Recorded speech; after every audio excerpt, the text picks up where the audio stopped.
अस्सलाम वालेकुम, क्या हाल चाल है? ठीक हो? अल्लाह आपको ठीक रखे, खुश रखे, आबाद रखे। आज मैं बनाने जा रही हूँ मटर चने की दाल। देखते रहिए। मैं पहले 1 पाव चने की दाल को प्रेशर में डालकर 6-7 मिनट के लिए बॉईल किया। उसके बाद थोड़े से आधी प्याली मटर और आधी प्याली प्याज, 3 अंडे बॉईल करके इसको काट कर इसकी जर्दी अलग कर रही हूँ। थोड़ी सी अदरक लहसुन का पेस्ट बना कर रखा और 1 बाउल टमाटर इसमें ज़्यादा डलते हैं। ये देखिए, ये जर्दी अलग हो चुकी। अब इसको सफ़ेदी को बारीक बारीक काट लिया। ये दाल उबलने के लिए रख दी। 5-6 मिनट के लिए इसको बॉईल किया।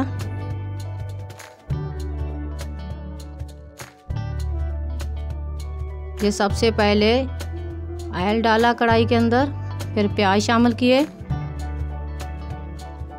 इसको हल्का सा भूनकर ये लहसुन, अदरक, सब्ज़ मिर्ची का पेस्ट डाल दिया।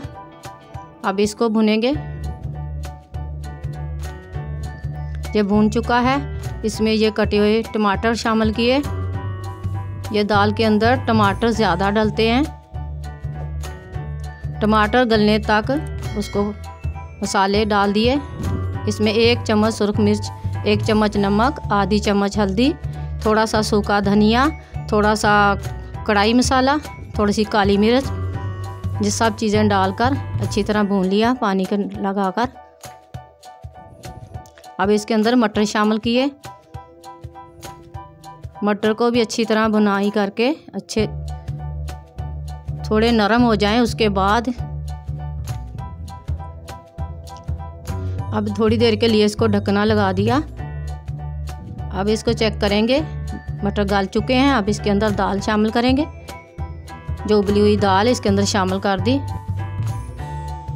अब इसको थोड़ी देर के लिए थोड़ा सा पानी डालकर इसको ढकना देकर रख देंगे। ये सब्ज़ मिर्ची है, 3-4 सब्ज़ मिर्ची काट कर रखी हुई है, ये वो डाल दी। अब इसको थोड़ी देर के लिए ढकना देकर रखेंगे ताकि नरम हो। ये दाल भी नरम हो चुकी है और मटर भी, ये दाल तैयार हो चुकी है। अब इसके हम ये डिश के अंदर निकाल रहे हैं। ये हमारी ये दाल मटर तैयार हो चुके हैं।